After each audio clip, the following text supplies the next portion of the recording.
What's up, YouTube? Your boy back once again with another sport topic, and today we're going to talk some football, Houston Texans football. Today we're going to talk about what's really wrong with the Houston Texans. Like, seriously, what's really wrong with the Houston Texans? And really, who's at fault?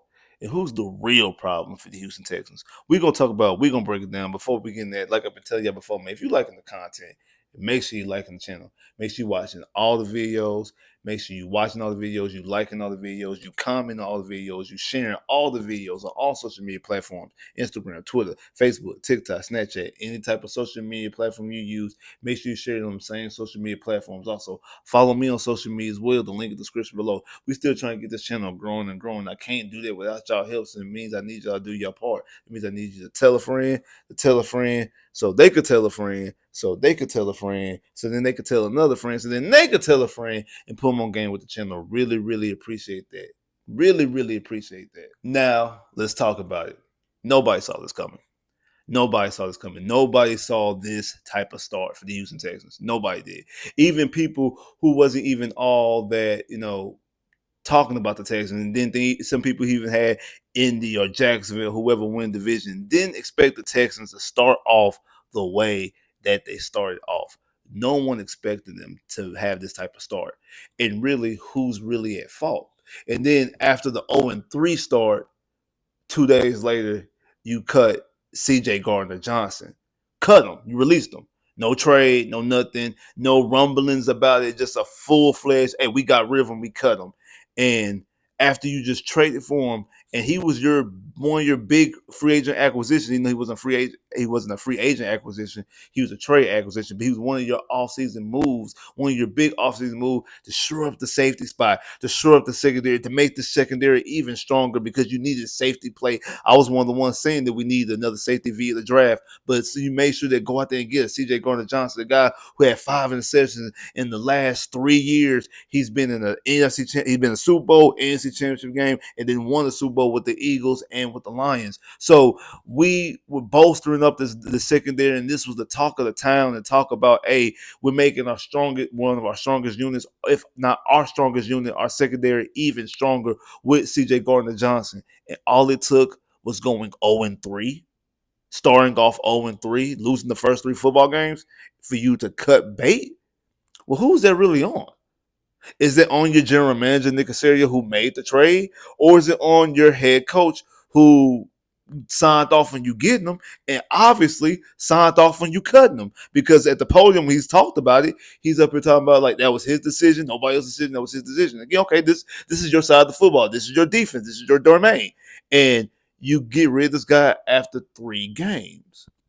But we all know what the biggest elephant in the room is, and what's really going on with this team is this offense. And again, Nick Caserio, first-time offensive coordinator, a guy who I don't even understand why he is the offensive coordinator, because nothing about his offense, in my opinion, looks good. Not just my opinion, just from watching it. You can go look at the numbers. It's the worst offense in the league.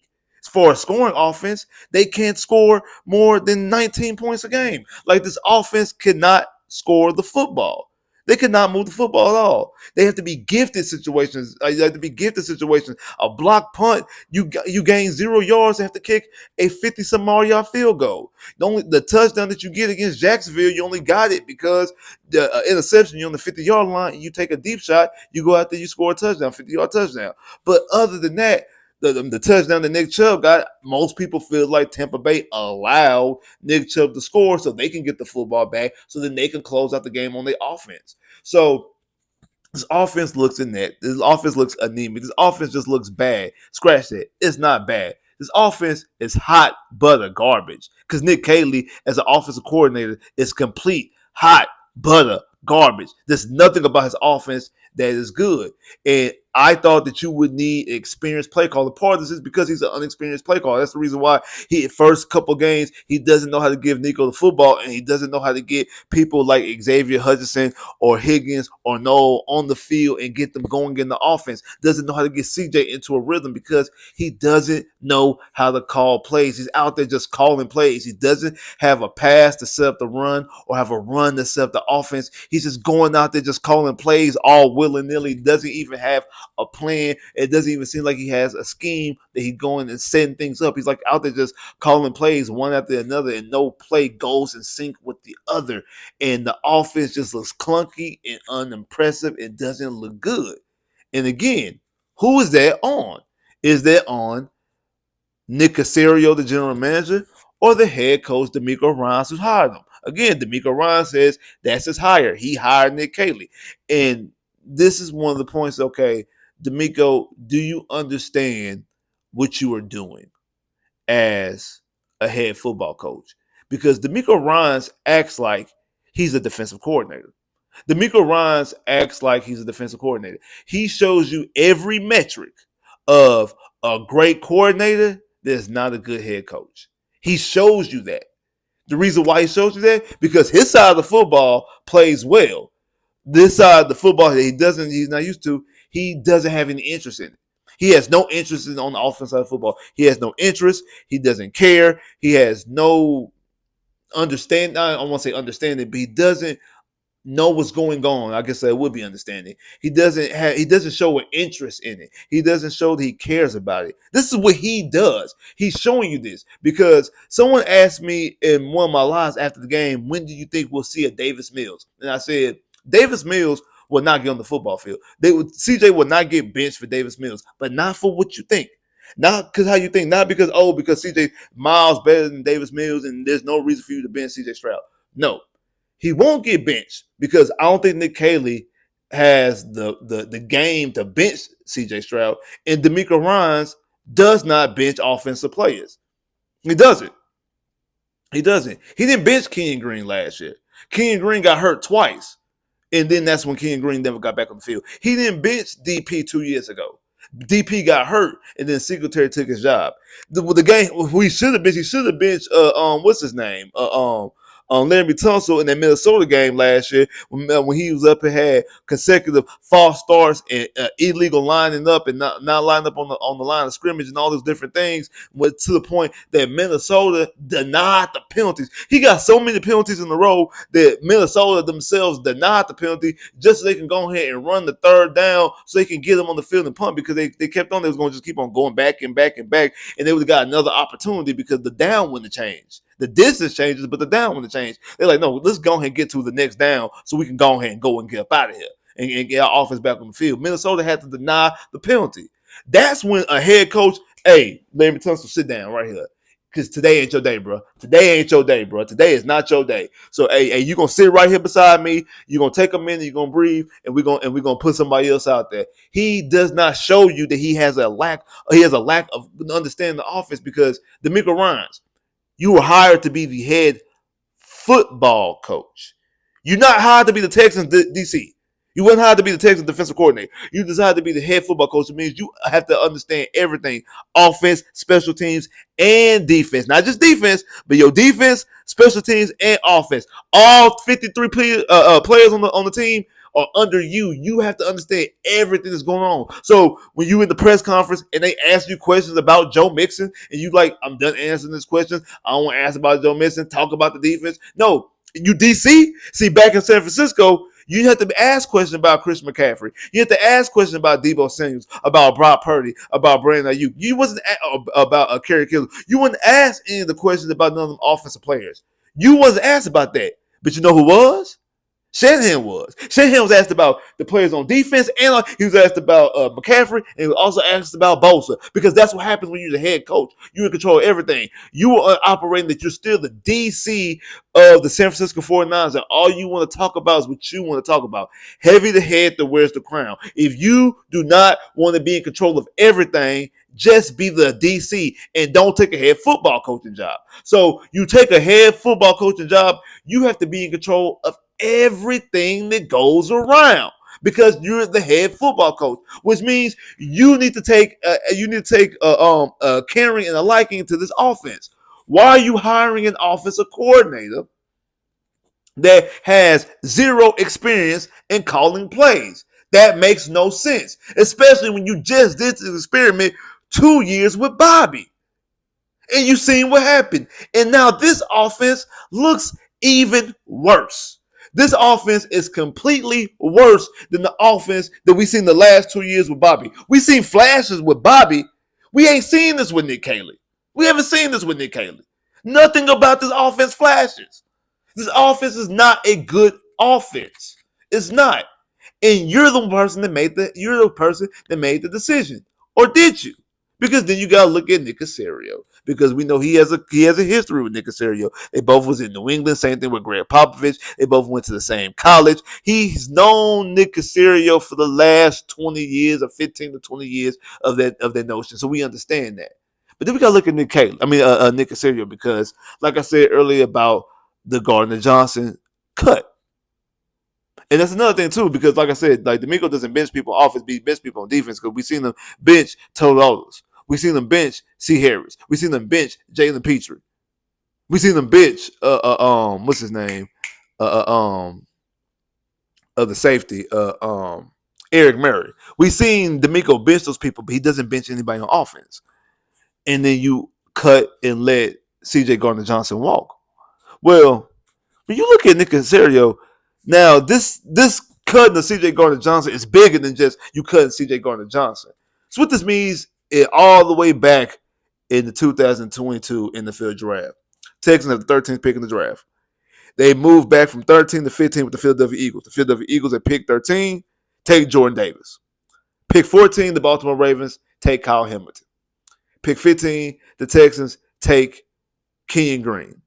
The Texans turn around in the second round and use some of that draft capital they just got from the Philadelphia Eagles, move up in the second round, and draft John Mechie in the second round. Fast forward to the summer or spring of 2025. The Texans take Kenyon Green, who they drafted in the first round, who they passed up on Jordan Davis and Kyle Hamilton to get because they traded back. They trade to the Philadelphia Eagles for C.J. Gardner Johnson. Then we get to the summer. They take John Mechie, who they used in some of the draft picks that they received from the Philadelphia Eagles in that 2022 draft. They jump up and get. They take John Mechie, and they trade John Mechie also to the Philadelphia Eagles. Then week 3, in 2 days after week 3, the Tuesday after week 3, the Texans turn around and cut C.J. Gardner Johnson. So the 15th pick, they drafted Kenyon Green, trade for C.J. Gardner Johnson, and then cut C.J. Gardner Johnson. While the Philadelphia Eagles, who originally had pick 15 and moved up to your pick at 13, has an all-pro in Jordan Davis. They have Kenyon Green on their practice squad, and now they have John Mechie on their roster. That's nowhere good. That's absolutely bad. Not to mention that Nick Caserio cannot draft offensive linemen because Kenyon Green in that first round, the following year, Juice Scruggs can't get on the field now. Then you also draft Blake Fisher, also can't get on the field. Now we drafted Ante Ursary. We'll see. The book is still out on him, but like I've been saying, I gotta wait till year 2 because those other 3 guys showed you flashes in year 1. Both Kenyon Green, Fisher, and Juice all showed you flashes. Their rookie year, their second year is when they didn't look like they could play football anymore, and their third year completely unplayable. So I don't care really what Ursary does this year unless he's an All-Pro. I need to wait to see what he does in year 2 before I can get really excited about Ante Ursary because of the history that's been shown to me from Nick Caserio's draft picks at the offensive lineman. Not to mention what he's done previously with his coaching hires. So this is my thing. I've been saying this because, like I said, people ask me in my lives about what about Nick Caserio, and I've been saying this since week 2 that I don't think that the Texans are going to fire Nick Caserio after year 1 unless this completely goes off the rails and we're talking about a 4 to 5 wins team. Now, if this team makes the playoffs or if this team is relatively 500 because there is no more 500 anymore. So if this team is like 9-8 or 9-8 or 8-9, so that's roughly around where a normal 500 team would be. because 500 used to be 8-8. So if they're 9-8 or 8-9, and if they're somewhere around there, I think that Demeco Ryans and then will give Nick Cayley rather another shot and another stab at it. But if they're a 7-5, potentially 4-win team, is how this team looks. A lot of times when you watch them play, they look like a 5-win team. This team doesn't look like they can win impressive games against good opponents, because you still got teams like Kansas City and Buffalo and Baltimore on your schedule. San Francisco, Seattle's playing well. Like, you got these other teams that are still on your schedule. The Chargers, you got these other teams that are still on your schedule. So this team doesn't look like that they can really compete with those teams as it stands right now. So if this team ends up winning, like I say, 4 to 5 games, 7 games, Nick Cayley would get fired. But somebody else is going to get fired too. Somebody else is going to have to pay for the Nick Cayley hire. And is that going to be Demeco Ryans, or is it going to be Nick Caserio? Because you can look at, like I said, when it comes to Demeco Ryans showing you, hey, everything of a good DC, but just not a good head coach, because his side of football is doing, they fit in scoring defense. They're forcing turnovers. They're keeping you in the game. His defense is doing their job. But he doesn't show aptitude. He doesn't show that he cares about the offense. He doesn't show that he's interested in the offense because of his offensive coordinator hires. Back to back, you hired 2 inexperienced offensive coordinators because it seems like you just want to coach your defense and you want to just, hey, give the keys to the offense to somebody else, which is fine. But if you're going to do that, give it to somebody that got some experience. Don't just give it to somebody just all willy-nilly. Don't just give it to just whoever just because you gave it to them. No, it needs to be somebody that actually knows what they are doing. It has to be somebody that actually knows what they're doing. So is it more so with that? But then again, on the flip side, then you go Nick Caserio, you're like, hey, yeah, you did get us Stingley. You did get us CJ Stroud. You did make the trade to go up there and get Will Ensign. Great. But other than that, you've been wasting high draft picks, thinking you're the smartest person in the room, but doing all this moving back, because we could have had Jordan Davis or Kyle Hamilton, both all pros. Both all pros. But you draft Kenyon Green, and then you turn around and trade Kenyon Green for a safety that you eventually cut after 3 weeks for whatever reason. For whatever reason. I don't even care what the reason is. I don't care what he was doing in the locker room. I don't care what he's saying. You end up cutting him after 3 weeks when you gave up a former first-round pick to get him, and 2 people that you passed up on, Jordan Davis and Kyle Hamilton, specifically Kyle Hamilton, because what did you do the next pick? You drafted Jalen Petrie. So it wasn't like, oh, we wasn't going to draft a safety. No way. You turned around and drafted a safety. And you drafted the worst safety. Again, thinking you're the smartest person in the room. Also, same thing with the moving the draft picks back. And you going out there and you're drafting Blake Fishers and Juice Scruggs. To some extent, Jaden Higgins. When there's other players out there, you're doing all this. I'm the smartest person in the room. You can't draft offensive linemen. You're doing a bad job at getting offensive linemen. You're going to getting cheap dollar store offensive linemen instead of going out there and paying the premium to get actual offensive lineman talent. And don't get us started on your first 2 coaching hire debacles in David Culley and Lovie Smith that you had to fire after 1 year apiece. So, and also, we know behind the scenes that you the one that nudged Demeco Ryans and the Nick Cayley hire. I'll give y'all an example. Remember back in 2013, we got rid of Gary Kubiak, but we kept Rick Smith, and a lot of people was wondering, why did we keep Rick Smith? Why we didn't get rid of both Gary Kubiak and Rick Smith? I always said this. I said potentially, probably behind the scenes, the 2 biggest things that happened for that team roster that led to that 2-14 team in the 2013 season was the year prior. You had a chance, the opportunity to get Peyton Manning, but you stuck with Matt Schaub, and also that off season you went and got Ed Reed. I think that both instances that Rick Smith was on the right side of history and not the wrong side of history. That he wanted to get Peyton Manning, who turned around and went to 2 Super Bowls and won the MVP in Denver. I think that he wanted Peyton Manning, but Gary Kubiak wanted to keep Matt Schaub. Also, I think that it's all that Bob McNair really wanted Ed Reed because remember he sent this private jet to go pick up Ed Reed during free agency. Maybe Nick, I'm not Nick, but maybe Rick Smith didn't really want didn't Rick Smith really did not want Ed Reed, but hey, if Bob wanted to go get Ed Reed, we gonna go get Ed Reed then. So I think that that's the reason why Rick was able to keep his job because Rick was against both of those moves. We as a fan base don't know that, but behind the scenes, who knows that? The McNairs know that because they were there. That could be the same situation. That yes, we all say that okay, the head coach hires the offensive coordinator, and that's that's Demeco's job. But Cal would know behind the scenes that that was really Nick Caserio's doing. Nick Caserio's the one who wanted Nick Catley. Nick Caserio's the one that wanted to keep Greg Popovich here. Oh, Cole Popovich, I'm sorry. Cole Popovich wanted to keep Cole Popovich here. That was more so them. So I feel like that's something that we would know that we would not know, but that Cal would know behind the scenes. So I can see those situations being the reason why we keep Demeco and let go of Nick.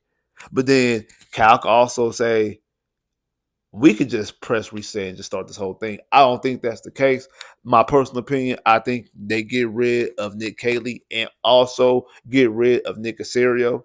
And I know some people might think that's crazy because of what Nick Caserio has done with the CJ Stroud draft pick, with Stingley, with Will Anderson. But when you look at a lot of the things, a lot of the rest of this roster building that's happened outside the defense, especially the offensive side of the roster building, is like you really don't have all the pieces that you need. You have a quarterback, yes.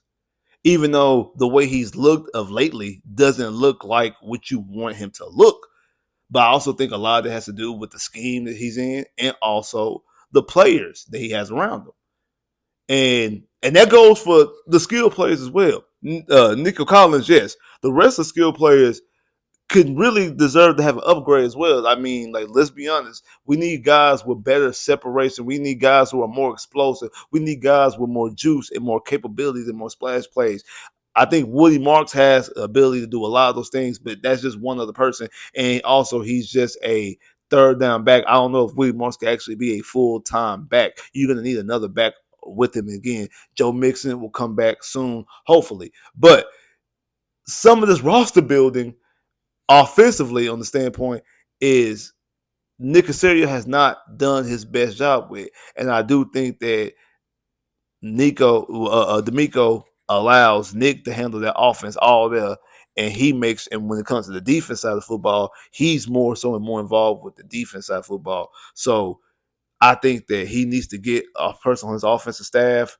One, I think he needs to take control of everything because we hired you to be the head coach, for one. And two, I do think he needs to get somebody with experience on the offense side of football. That way, if he does want to delegate, hey, you do that on the offense side of football, you handle the offense, I handle the defense. It's somebody with experience and somebody that knows what they're doing and somebody that everybody on the offense can respect and somebody who can actually build a legitimate offense. Like, subscribe if you haven't, comment below if you haven't, click that bell, get more videos. I holla.